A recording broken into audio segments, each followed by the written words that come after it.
Welcome to the Times of Israel's daily briefing. Today is Sunday, January 19th, day 471 of the war. Amanda Borschel-Dan here with our military reporter, Emanuel Fabian. Hi, Manny. Thanks for joining me on this very fraught day. Hi, Amanda.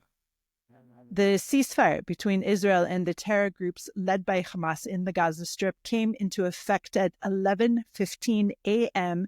after Hamas finally submitted the names of the 3 hostages set to be released this evening.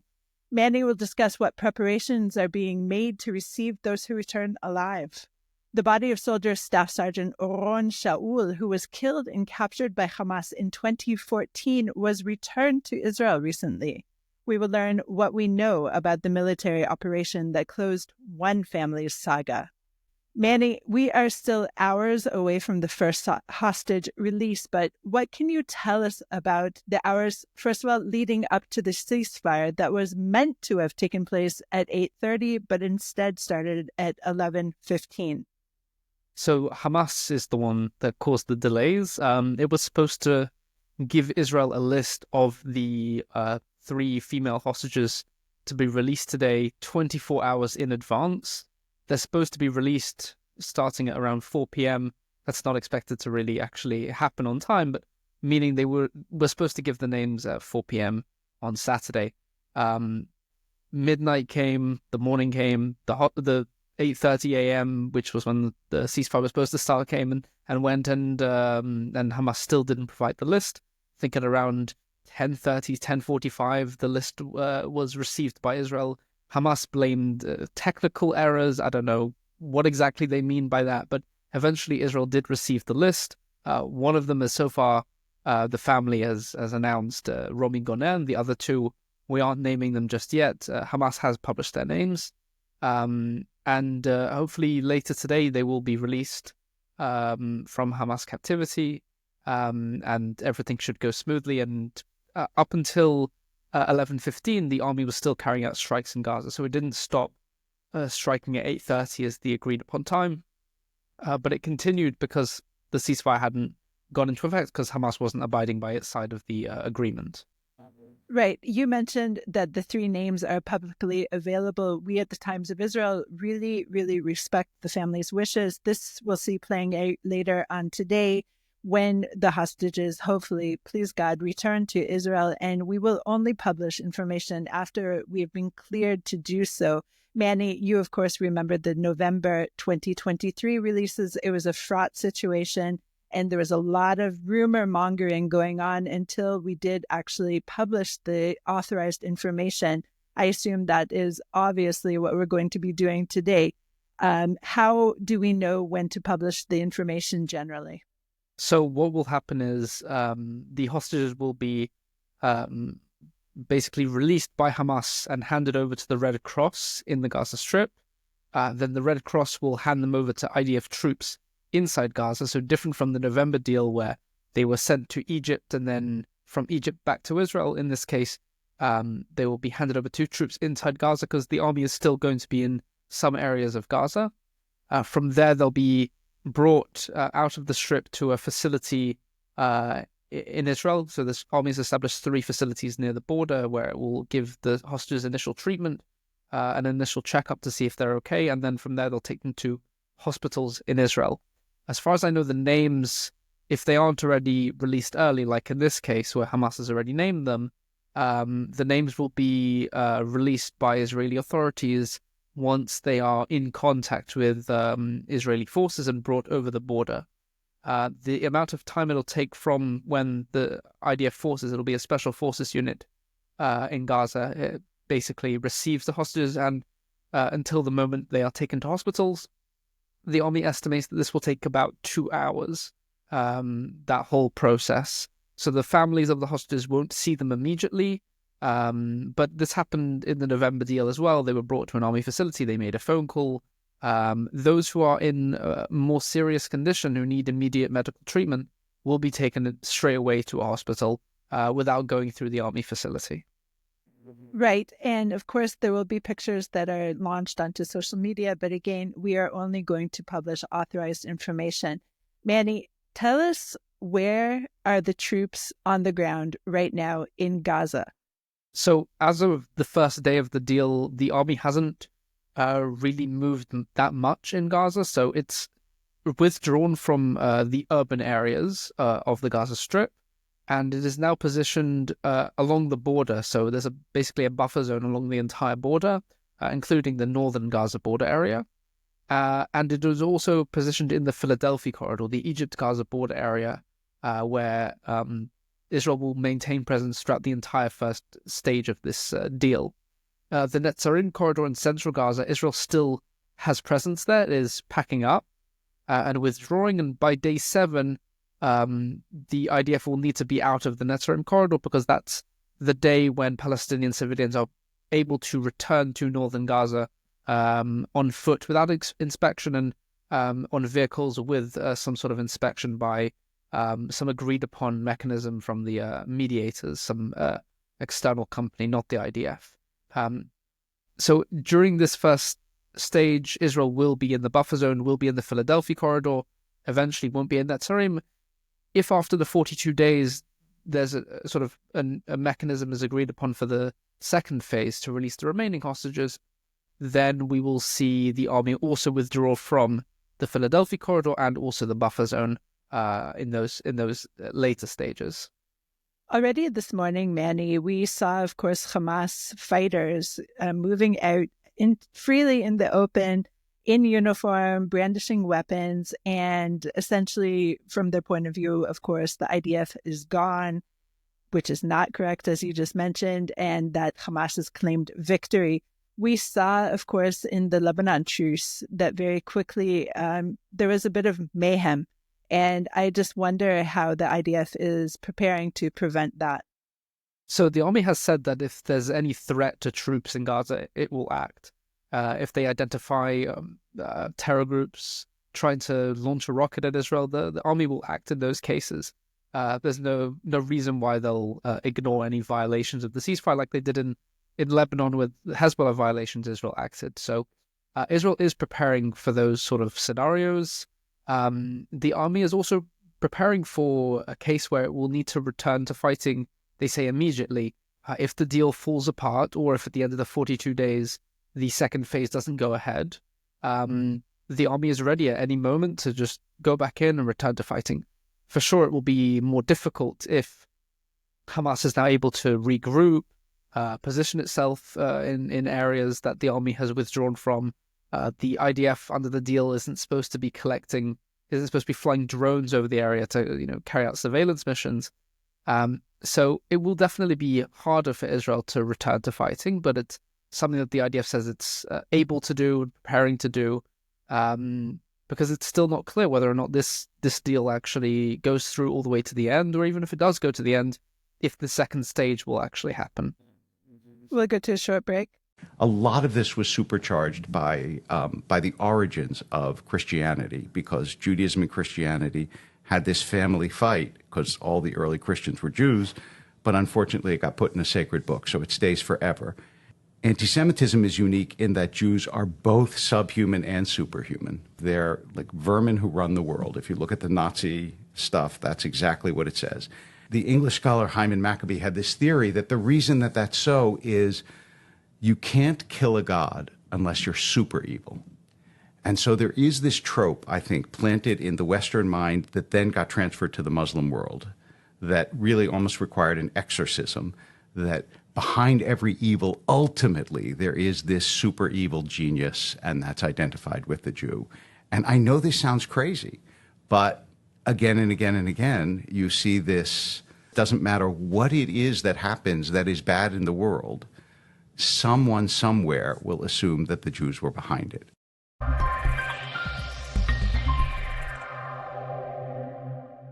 And we're back. There's a real push-pull, it seems to me, between the IDF and Hamas and the Hamas forces right now. Who is policing the Gaza Strip right now? It could only be Hamas. And who is going to be checking those who eventually will return from the south to the north? It is Hamas, we're hearing, in police uniforms, but not armed. What is going on here? There's already been pictures of Hamas police force members in Gaza in uniform, not armed, but it still shows that Hamas has sort of a presence in Gaza. It may not have this military force anymore that it had pre-October 7th. It's lost many of its leaders, including top commanders in the military wing of the terror group. But sort of civilian control-wise, they still have their so-called, their interior ministry and their health ministry and their police force. That's all mostly intact. They still have people running it. I saw a notice the other day from Hamas's interior ministry warning civilians not to approach the Philadelphia corridor, where the army is still has its positions there. So it's the goal of the war of returning the hostages may be now achieved with this upcoming deal, especially if it goes into the second stage and all the hostages are released from Gaza. But the goal of the war of completely toppling Hamas's rule in Gaza, that's not happening now, not at this stage, maybe not even afterward. Militarily, Hamas is defeated. There's no threat of another October 7th, but Hamas is still in power in Gaza. There hasn't been any change to that yet. And unless some other entity is allowed into Gaza to replace Hamas, it's not going to change. This is such a shifting story. Obviously, check out our live blog for more updates.